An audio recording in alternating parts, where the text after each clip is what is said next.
I remember the day like it was yesterday. The office was buzzing with the news of a new department head arriving. That's when I first laid eyes on Michael. He walked in with an air of confidence, like he owned the place. I was crunching numbers at my desk, buried in spreadsheets and tax forms. "You must be Anna, the star accountant I've heard so much about," he said, extending his hand. His voice was calm, his grip firm. "Yeah, that's me. And you're the new boss, huh? Big shoes to fill," I replied, shaking his hand. He chuckled. "I sure hope I can fill them. So you gonna show me the ropes around here or what?" I raised an eyebrow. "Maybe, if you're lucky." We hit it off from there. Work conversations turned into coffee breaks, and coffee breaks turned into late-night chats. That's when he told me about his sister, Elise, and his nephew, Lucas. "They're everything to me, Anna. Just a heads up, they're a package deal with me," he said earnestly one evening. "I love family. I'd like to meet them sometime," I responded, not knowing what I was signing up for.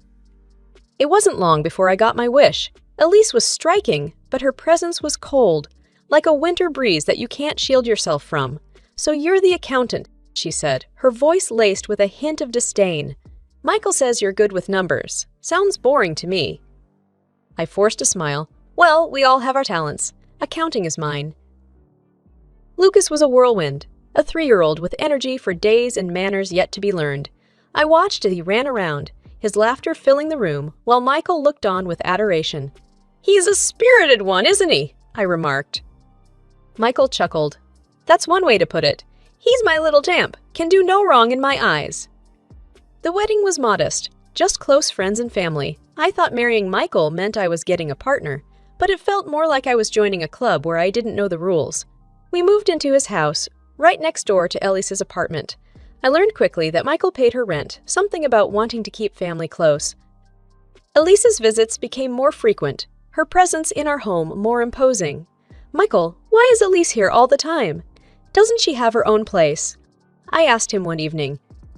He was nonchalant. "She's my sister, Anna. She needs us. I'm all she's got after her messy divorce. Plus, she's got Lucas to think about." I suggested, maybe I could help her find a job. It could be good for her, to have something of her own. That's when I saw a side of Michael I hadn't seen before. His voice was sharp, his eyes stern. "Don't you dare, Anna. Elise's life is her business, not yours. Stay out of it." I was taken aback. "Okay, Michael. I didn't mean to overstep. I just thought—" He cut me off. "Just drop it, Anna. It's not your place." I let it go, thinking maybe it was just the stress of adjusting to our new life together. I didn't realize then that it was the beginning of a pattern, a cycle I was about to be trapped in. Elise's visits grew more frequent, if that was even possible. She'd waltz in like she owned the place, at any hour, without so much as a knock. One afternoon, I found her in the kitchen, rummaging through the fridge like it was her own. "Elise, don't you think you should at least call before coming over?" I said, trying to keep my tone light but firm. She shot me a look, her hand on her hip. "Listen, Anna, this is practically my second home. Michael doesn't mind, so why should you?" "It's not about minding, it's about privacy, respect. We need our space too," I replied, feeling my patience wearing thin. Elise scoffed, rolling her eyes. "Space? You married into this family, sweetheart. Space is a luxury you gave up. Get used to it." I was seething, but before I could retort, Michael walked in. "What's all the commotion about?" he asked, looking from Elise to me. "It's about your sister thinking she can just barge in here anytime she wants," I blurted out, unable to hold it in any longer. Michael's face turned serious. "Anna, I've told you before, Elise is family. This is her home too, in a way. Can't you just get along?" I was stunned. Get along? Michael, it's not about getting along. It's about boundaries, respect. Doesn't that mean anything to you?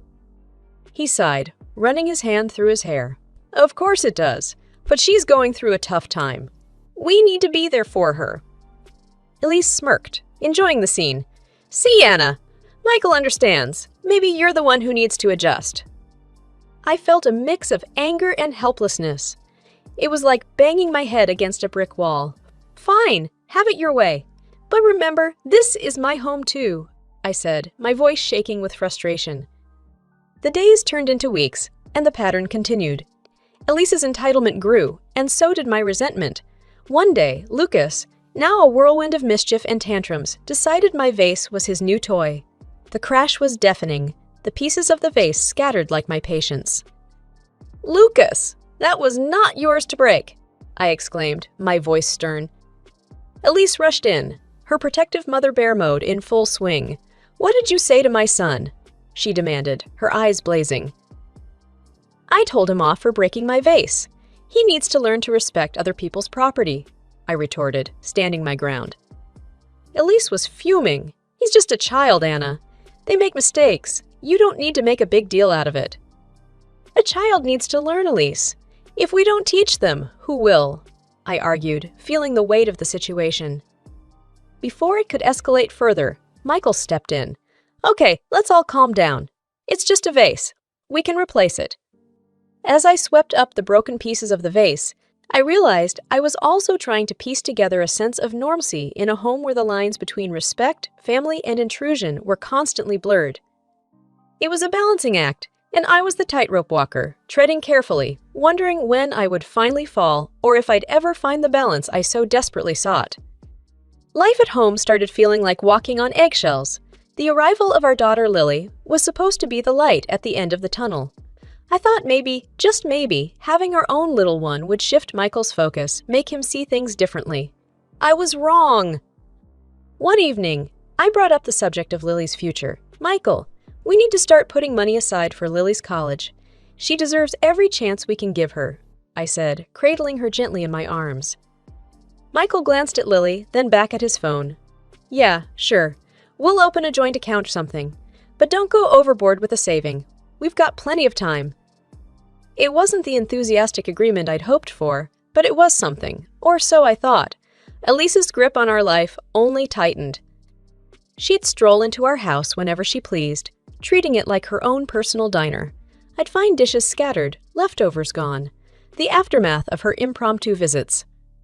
One day, the sound of Lily's cries cut through the house. I rushed to find Lucas, now more rambunctious than ever, yanking her favorite toy away, his face twisted in a mean grin.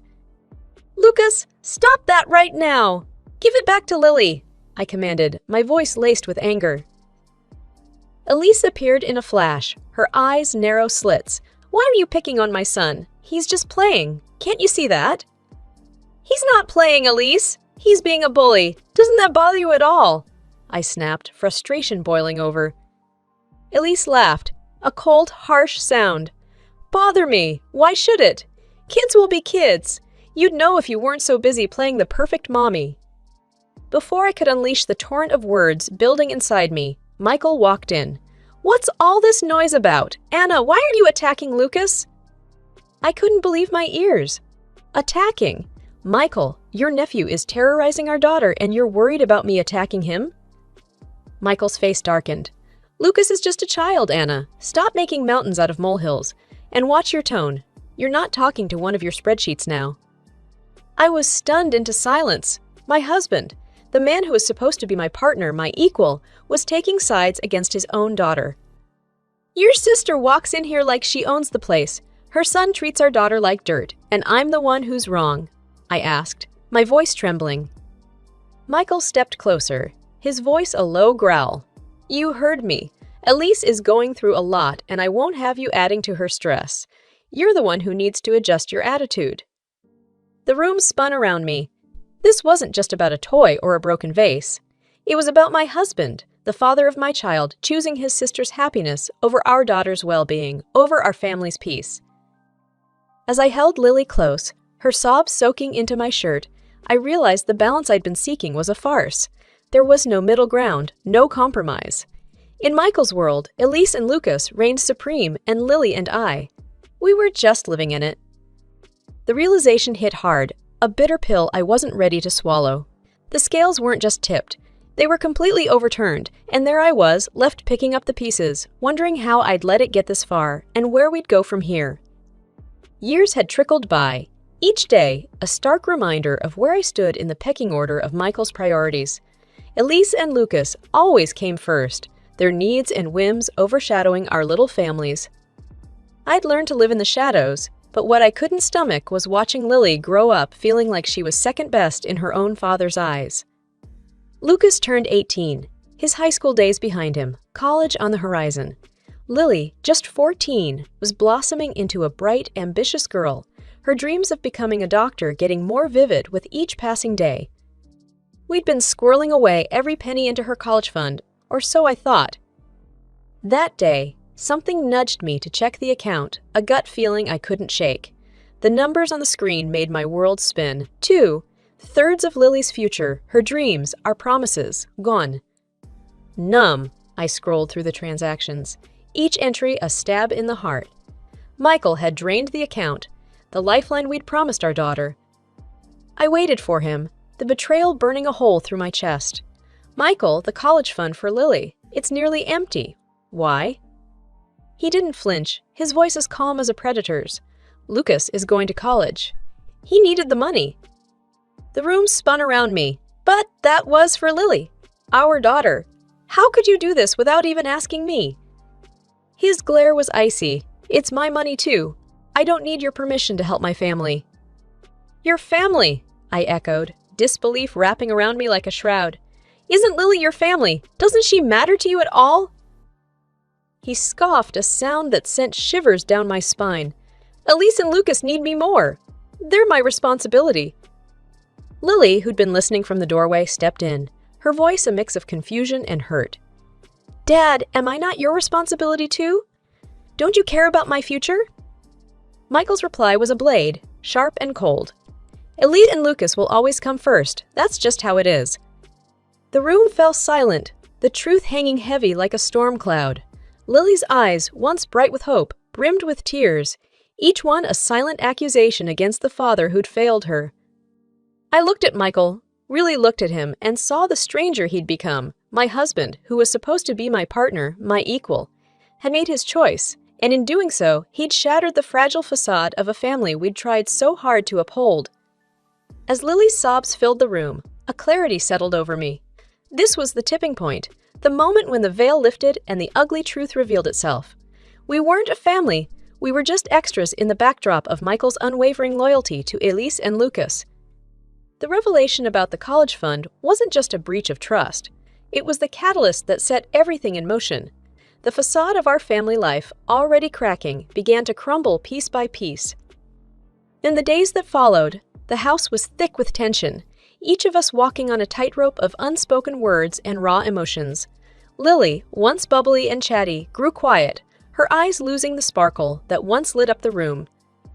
And Michael, he carried on as if nothing had changed, as if he hadn't just turned our world upside down. One evening, I couldn't take the silence anymore. Michael, we need to talk about what happened, I said, my voice steady but firm. He didn't even look up from his paper. What's there to talk about, Anna? It's done. I felt a surge of anger. Done. You think you can just wipe away what you did. You stole our daughter's future, Michael. He shrugged, the gesture so casual it made my blood boil. I didn't steal anything. It was my money, too. Your money, I echoed, incredulous. What about Lily? What about her dreams, her future? He finally looked at me, his eyes cold. Lily will manage. She's smart. She'll find a way. I stared at him, the man I once thought I knew, now a stranger sitting across from me. And what if she can't? What if your decision ruins her chances? He let out a harsh laugh. Life's tough, Anna. She might as well learn that now. That night, as I lay awake, the weight of his words crushing me, I knew something had to change. I couldn't let Lily's dreams be another casualty of Michael's blind loyalty to Elise and Lucas. Like clockwork, Elise barged into our house the next day, her smug grin stretching from ear to ear. Well, well, look at that. Lucas is off to a fancy college, thanks to Michael. Too bad for Lily, though. Guess she'll have to hustle for scholarships or something. She snickered, her voice dripping with malice. I bit back the anger rising in my throat. You think it's funny, Elise. You're here laughing while my daughter's future hangs by a thread?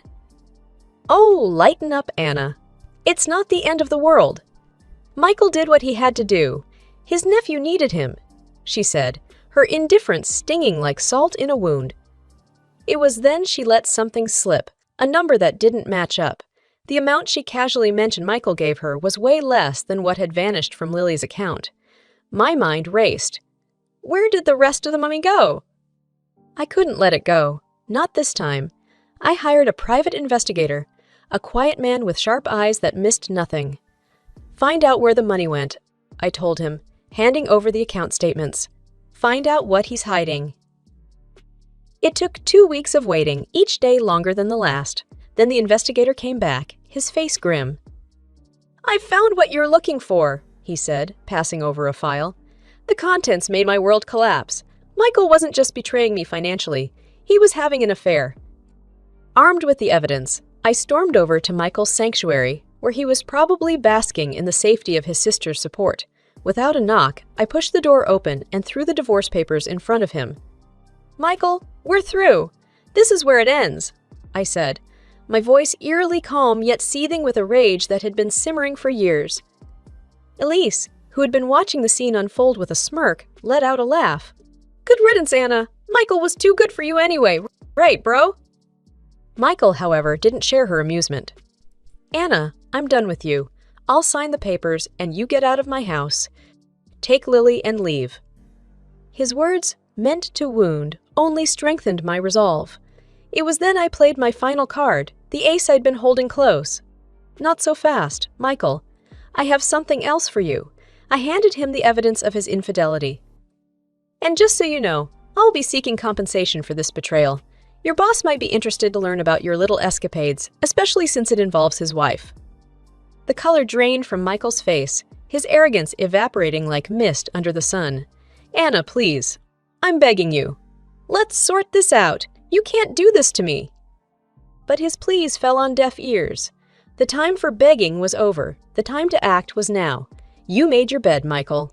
Now you get to lie in it. As I turned my back on the crumbling facade of the life we had built, I felt the weight of the past years lift off my shoulders. It was a bitter end to a chapter filled with lies and deceit, but it was also a new beginning. A beginning where Lily and I could step into the light, leaving the shadows of Michael's betrayal far behind.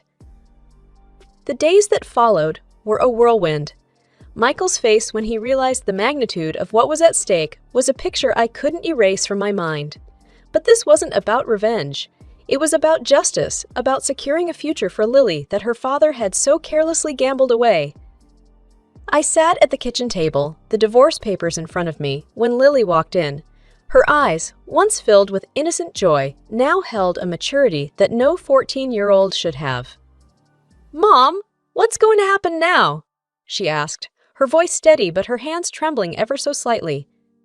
I reached across the table, taking her hands in mine. "We're going to get through this, Lily. It's going to be tough, but we'll make it. We're a team, remember?"